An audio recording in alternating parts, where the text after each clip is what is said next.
आत्ताच नुकताच तुला एक मुलगा झालेला आहे, तर सगळ्यात आधी तर कॉंग्रॅच्युलेशन्स. तर मला एक सांग की समजा आधीचा जो मनोज होता आणि आताचा जो मनोज आहे याच्यामध्ये काही फरक जाणवतोय आता? हा, आता जबाबदारी आहे. आता म्हणजे त्याच्या जन्माआधी असं वाटायचं की आपल्याला म्हणजे आपण मुक्त आहे, आपल्याला आयुष्य जगायचं, हे करायचं ते करायचं. पण त्याच्या जन्मानंतर असं वाटतं की एक जबाबदारी आहे.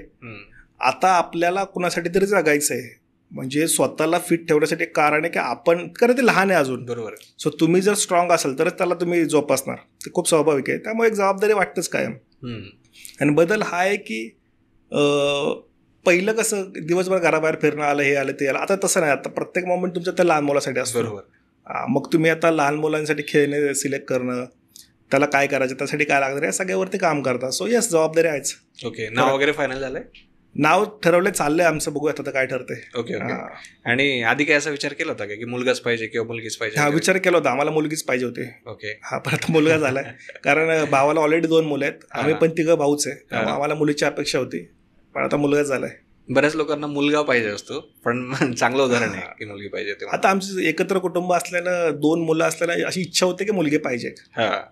आणि समजा तुझा जो मुलगा झालाय आता, तर त्याच्याबद्दल असं काही स्वप्न वगैरे पाहिलेस का तू की काय केलं पाहिजे आणि किंवा काही अपेक्षा वगैरे असं काही? कारण अपेक्षा म्हणजे माझं असं मत आहे की 20 वर्षानंतर जग एवढं बदललेलं असणार आहे की तुम्ही आता काहीच असं प्रिडिक्ट नाही करू शकत की माझ्या मुलाला डॉक्टरच करायचं, इंजिनियरच करायचंय.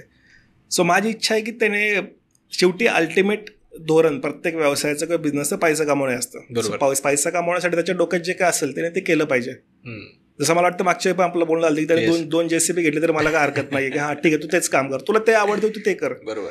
गरजेचं नाही की त्याने इंजिनियरच बनलं पाहिजे किंवा डॉक्टरच बनलं पाहिजे. कारण बेसिकली आवड महत्वाची. कारण आवड असली, पैसा नसला सुरुवातीला तरी आपण मनापासून काम करतो. बऱ्यापैकी आवडीपेक्षा संधी इम्पॉर्टंट आहे. तुम्ही पुण्यामध्ये राहता आणि पुण्यामध्ये तुम्ही जर का फिल्ममध्ये करिअर करायचं ठरवलं, त्यापेक्षा जास्त ऑपॉर्च्युनिटी मुंबईमध्ये.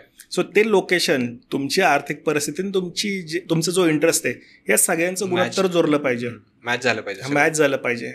म्हणजे मी एखाद्या खेड्यात बसून मला हिरो व्हायचं, रोज मी भांग पाडून फिरतोय, तसं होणार नाहीये. तुम्हाला त्या लोकेशनला प्रेझेंट असणं गरजेचं, तुम्हाला ऍक्टिंग आली पाहिजे, तुमचे कॉन्टॅक्ट्स पाहिजेत, हे सगळं गरजेचं आहे. म्हणून म्हटलं की 20 वर्षानंतर जी परिस्थिती त्यानुसार तो निर्णय घेईल काय घ्यायचे ते. बरोबर. आणि भारी वाटतंय मला की कारण कसं असतं की नॉर्मली लगेच लोक ठरवून घेतात की असं करायचं तसं करायचं, पण थोडासा वेगळा ऍटिट्यूड मला काय म्हणजे साध्य काय होणार आहे. मी जरी म्हटलं की हा ठीक आहे, तू एखादा इंजिनियरच हो फॉर एक्झाम्पल, जे आता ट्रेंडमध्ये, तर तो टी शर्ट घालून डेअरी वारून फिरणार त्या जॉबमध्ये, त्याला इंटरेस्ट नाही, मग का करायचंय ते? तेवढं आहे. समजा त्याची इच्छा आहे की त्याला फिटनेसमध्येच काम करायचंय आणि त्याला बॉडी बनवूनच फिरायचं, त्याला 2 पैसे भेटतील, मी समाधानी त्यामध्ये, ठीक आहे तू ते कर. तसं असलं पाहिजे. तुम्ही फ्रीडम द्या. माणूस जगायला आला त्याला जगू द्या. उगाच तुम्ही तुमच्या अपेक्षा त्याच्यावर नका टाकू की तू इंजिनियर हो आणि माझं स्वप्न होतं ती गाडी घ्यायची मग घे, त्याला काय अर्थ नाही. त्याला जगू द्या ना. कारण तुम्ही जगताय आणि तुमच्या आयुष्यात जे उरलं होतं, तुमची इच्छा आहे की पोराने ते करावं. मला ती अपेक्षा कधीच नाही. माझं मत आहे की त्याला जे वाटेल ते तसं जगलं पाहिजे. बरोबर. तू आत्ताच गाडीचा विषय काढलास, तू नवीन गाडी पण घेतलेलीस, तर परत एकदा कॉंग्रॅच्युलेशन. धन्यवाद. तर गाडी घेत असताना काय विचार होता, नेमकं काय होतं? गाडी घेताना एकच डोक्यात होतं, म्हणजे मी आतापर्यंत, आधीची आपली जी अल्टो आहे ती खूप जास्त फेमस होती समजा, म्हणजे मी माझी विचारसरणी सांगतो. मला नेहमी असं वाटतं की त्या वयात ती गोष्ट एन्जॉय केली पाहिजे. म्हणजे मी कॉलेज असताना बाईक घ्यायची होती, पण तेव्हा मला बाईक नाही घेता आली. पण तेव्हा मला बाईक प्रति एवढं आकर्षण होतं की ते आता काहीच नाही. माझ्याकडे 2-3 बाईक आहेत, स्पोर्ट्स बाईक आहेत, पण मी आता नाही चालवत त्या. बरोबर. कारण त्याच वयात त्या गोष्टी जगल्या पाहिजेत. म्हणजे 10 वर्षांखाली माझ्याकडे एक बेसिक स्पाइसचा फोन होता, त्यात काहीच नसायचं, पण मला तेव्हा वाटायचं की माझ्या टच स्क्रीनचा फोन पाहिजे. आणि त्यासाठी मी केटरिंगचं काम करायला गेलो होतो की मला तो फोन घ्यायचा 3-4 हजारांचा. सो मला त्यावेळी त्या फोनचं इम्पॉर्टन्स होतं की तो फोन माझ्याकडे पाहिजे. तसं त्या वयात त्या गोष्टी मिळाल्या पाहिजेत. सो आता माझं वय आहे की कारमध्ये फिरलं पाहिजे. कदाचित 20 वर्षांनी असं होईल की माझ्याकडे गाडी असेल, पण मला वाटेल ड्रायव्हर ठेवला पाहिजे. सो मला ड्रायव्हर ठेवून मग गाडीला चालवायची. मला आता या वयात ही गाडी चालवायची, इतकं बेसिक आहे. किंवा त्या वयात ती गोष्ट झाली पाहिजे, ती झालीच पाहिजे. आता तुम्ही मला किती बाईक दिल्या किंवा सायकल दिल्या, मला तेवढं अट्रॅक्शन नाही राहिलं त्या गोष्टींचं. बरोबर. आता जेवढं कारचं आहे तेवढं कारचं अजून 10 वर्षांनी नसेल. बरोबर. मला असं वाटतं फक्त इथून तिथपर्यंत पोहोचलं पाहिजे, बस एवढंच. येस. आणि भविष्यातली अशी एखादी ड्रीम कार वगैरे? ड्रीम कार तसे भरपूर आहेत. मला तसं SUV मध्ये जास्त इंटरेस्ट आहे, पण असं कोणी फुकट दिलं तर मला टेस्ला आवडेल. बरोबर. कारण टेस्लाच जेव्हापासून टेस्लाचा विचार सुरू झाला तेव्हापासून मी त्यांचा तो थ्रेड फॉलो करतो की गाडी कशी बनणार आहे, ऑटोमॅटिक चालणार आहे. त्यामुळे कोणी फुकट दिलं तर टेस्ला. येस. आणि तुला AI मध्ये पण इंटरेस्ट आहे, तू काम केलेलं आहे म्हणून तू टेस्ला सांगितलं आहे ना. हा, तसंही असेल कदाचित की मला AI आणि गॅलेक्सी या दोन गोष्टींमध्ये जास्त इंटरेस्ट आहे.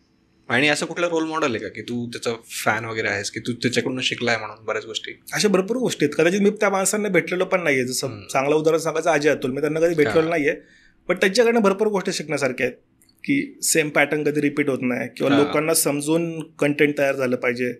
किंवा इलॉन मस्क, मार्केट मॅनिप्युलेट करायची ताकद आहे त्या माणसामध्ये. जसं बिटकॉईनचे 4-5 ट्विट टाकून त्यांनी पूर्ण बिटकॉईनची इंडस्ट्री केली होती.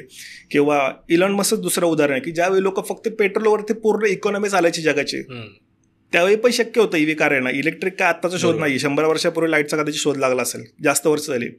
पण त्यावेळी लोकांनी हा विचार नाही केला की आपण इलेक्ट्रिकच्या गाड्या बनवू शकतो. पण जसं इलॉन मस्कने फर्स्ट मूव्हर पाऊल ठेवला तेव्हा पूर्ण जग जागा झाला आणि प्रत्येक जण त्या ईव्ही मध्ये शिरलाय. सो मार्केट मॅनिप्युलेट करायची ताकद त्या माणसामध्ये. सो मी त्यांनाही फॉलो करतो बऱ्यापैकी. कदाचित मला माहिती नाही मी या लोकांना कधी नाही भेटेल, पण येस फॉलो करतो मी 100%. आणि भेट पण होईल, कारण आजच्या जगामध्ये कोणी काही सांगू शकत नाही. होईल 100% नक्कीच. किंवा मला इलॉन मस्कचं अजून एक उदाहरण सांगायचं. त्यांच्या मी स्पेसएक्सचा मोठा फॅन आहे की ज्यावेळी त्यांनी स्पेसएक्स वरती काम केलं तेव्हा मी त्यांच्याबद्दल असं वाचलं की त्या माणसाने रॉकेट सायन्सची पुस्तकं वाचून त्या प्रोजेक्टवर काम सुरू केलं. आणि ऍट लास्ट मला वाटतं शेवटचं त्यांनी ते जे यान उडवलं ते खाली पडलं, क्रॅश झालं, त्यावेळी त्यांच्यावर तो लोन होतं काहीतरी, म्हणजे स्वतःचे सगळे पेपालचे पैसे संपून त्या माणसाने कंपनी सुरू केली. सो मला ते एक पटलं की शून्यात जायला घाबरायचं नाही. शून्य जरी झालं तर परत उठता येतं, अगदी मायनसमध्ये पण नाही. सो ती एक गोष्ट मला त्यांची कायम पटते. येस. की वर्स्ट काय होणार आहे, सगळ्यात वाईट काय होऊ शकतं की तुमच्याकडे पैसे संपतील, तुम्हाला परत काम करायला लागेल, मग कशाला घाबरायचं. बरोबर आहे. तरी पण बरेच लोक हिंमत नाही करत एवढं सगळं असून पण, म्हणजे समजतं लोकांना पण तेवढी अशी भीती वाटते की अरे समजा मला 1 लाखांचा जॉब आहे आणि मी जॉब सोडला, शून्यात आलो, पाहुणे काय म्हणतील, मित्र काय म्हणतील, माझ्या लाईफस्टाईलचं काय होईल, मला नवीन कपडे घेता येतील का, मॉलला जाता येईल का. तर याच आपणच स्वतः ते सगळं बॉर्डर्स तयार केलं, तर आपणच त्यामध्ये अडकलोय. म्हणजे आपणच ते जाळविलंय, आपणच त्यामध्ये अडकलोय आणि आपणच स्वतःला जज करतो. मुळात आपले शेजारी आपल्याबद्दल विचार पण नाही करत, पण आपल्याला वाटतं की शेजारी काय विचार करतील किंवा हा पाहुणा काय विचार करेल. कुणाला काय नाही पडलेलं, प्रत्येक जण आपापल्या आयुष्यामध्ये बिझी आहे. आणि आता तर प्रत्येक जण बिझीच आहे, त्याला बाजूचा काय करतो कुणालाच पडलेलं नाही. प्रत्येक जण पिअर प्रेशरच्या रेसमध्ये अडकलाय. अरे याने अल्टो घेतलं राव, आपण पण काहीतरी ट्राय केलं पाहिजे. मग तो भले कर्ज काढून का होईना पण तशी एखादी गाडी घेऊनच येईल. मग त्याचा वापर पण कदाचित फक्त शनिवार रविवार असेल, पण तो घेणारच. सो नाही, लोकांची जगायची इच्छा नाही राहील, लोकांना फक्त स्पर्धा करायची एकमेकांशी.